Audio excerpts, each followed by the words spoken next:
Halo, selamat datang di channel Ruang Taktik.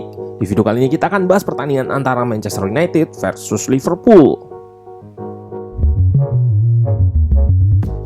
Gak disangka-sangka, tuan rumah MU takluk dengan skor besar 0-5 dari rival bebuyutannya.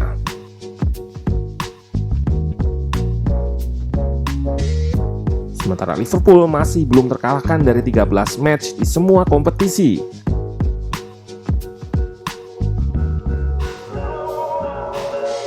Nah, sebelum kita bahas lebih lanjut, simak ulasan dari channel kolaborasi kita. Dari pekan ke-9 Premier League, Manchester United harus mengalami kekalahan terburuknya dalam 66 tahun. Laga yang diadakan di Old Trafford hari Minggu malam 24 Oktober 2021. Manchester United dihajar telak oleh Liverpool dengan 5 gol tanpa balas. Dalam pertandingan tersebut, striker Liverpool Mohamed Salah menciptakan hat-trick dan 2 gol lainnya diciptakan oleh Naby Keita dan Diogo Jota. Hasil ini membawa The Reds Liverpool berada di posisi 2 dengan nilai 21 dan United sendiri harus turun ke posisi 7 dengan nilai 14 poin. Liverpool memang tim yang sangat baik ketika menyerang, tapi kebobolan 5 menandakan ada masalah besar terutama di pertahanan MU. Apa saja masalahnya dari sisi taktikal? Let's go, kita bahas sama-sama. Pada pertandingan ini kedua tim tampil dengan pakem masing-masing. Ole menurunkan formasi 4-2-3-1 dan Klopp mengusung formasi 4-3-3. Ole nggak merubah starting 11 jika dibandingkan dengan pertandingan lawan Atalanta. Sementara Klopp melakukan 2 pergantian jika dibandingkan dengan laga UCL lawan Atletico Madrid. MU mencoba untuk melakukan high pressing pada fase awal serangan Liverpool. Ronaldo akan dibantu salah satu antara Bruno atau Greenwood untuk menekan 2 bek tengah Liverpool.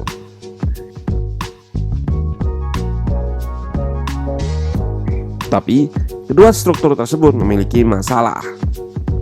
Jika Bruno yang press bek tengah, maka lini tengah MU kalah jumlah 2 versus 3.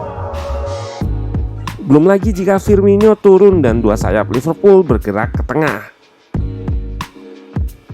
McTominay harus keluar dan Fred harus mengcover area yang luas, termasuk menjaga Firmino atau Keita.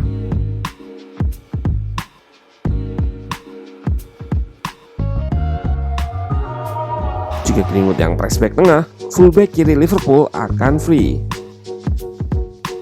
Wan-Bissaka sebagai fullback kanan harus naik jauh. Terlambat sedikit akan membuat Robertson bisa leluasa dalam melakukan build up.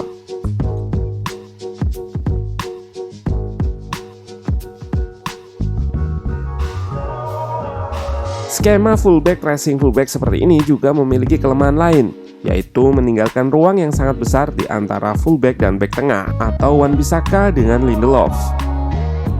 Gelandang akan dilema antara harus mengisi ruang itu atau naik menekan gelandang lawan. Dan inilah yang jadi awal gol pertama.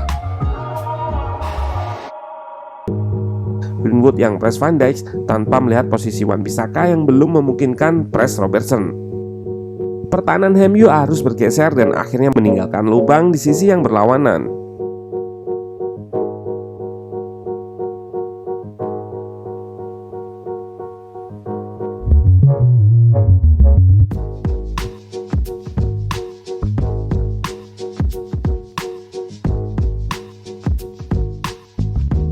Nggak ada gelandang atau sayap MU yang track back Keita.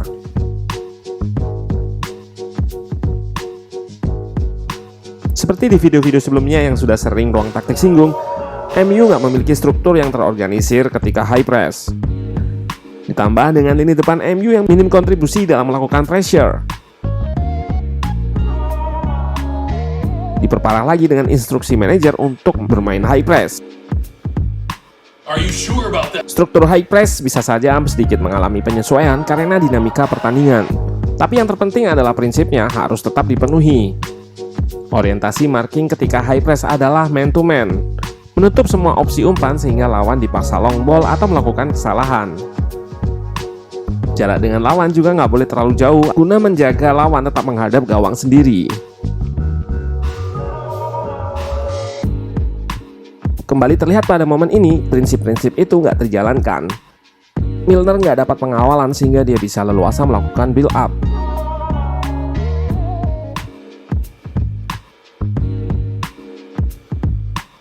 Pemain MU juga nggak bermain sebagai tim ketika bertahan. Gol ketiga Liverpool berawal dari Bruno yang pressing agresif sendirian sehingga mudah dilewati.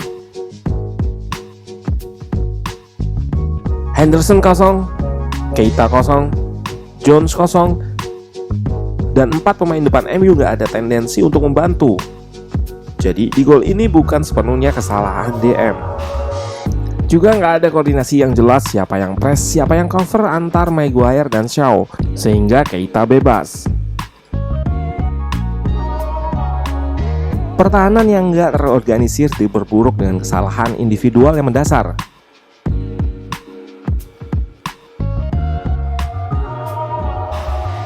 Ditambah kualitas serangan Liverpool yang sangat tajam. The Reds sudah terlatih menyerang dengan bola jalan terus ke gawang, sehingga saat pertahanan terbuka sedikit bisa menghasilkan peluang.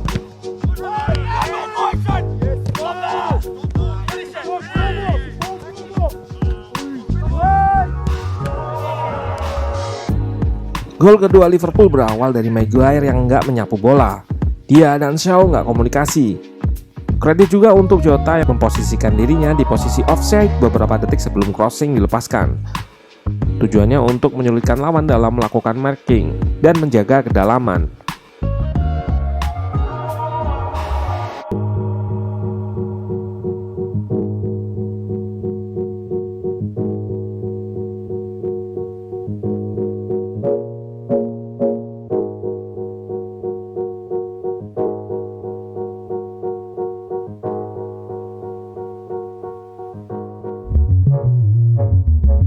Gol keempat berasal dari Lindelof yang man-to-man marking pada situasi low block. Ini karena respon taktik Liverpool yang melakukan wide overload di sayap kiri lalu mengubah ke sayap kanan.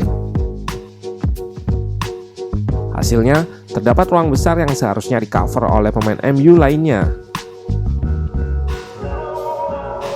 Kembali, nggak ada pemain MU yang menutup ruang di sisi yang berlawanan.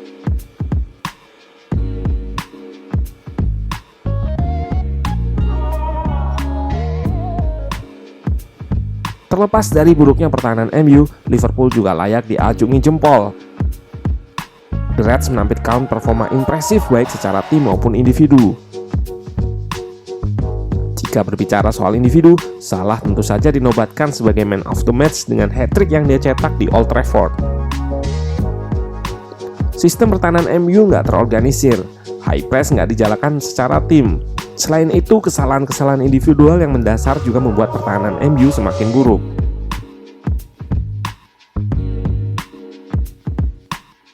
Hal-hal tersebut menjadi PR besar bagi Ole. Gak mudah baginya apalagi jika melihat jadwal berat MU di 3 pertandingan mendatang. Itu pun kalau dia masih menukangi MU. Dan seperti yang ruang taktik prediksi di video berjudul Haruskah Ole Out, pemain-pemain punya power untuk bikin manajer keluar.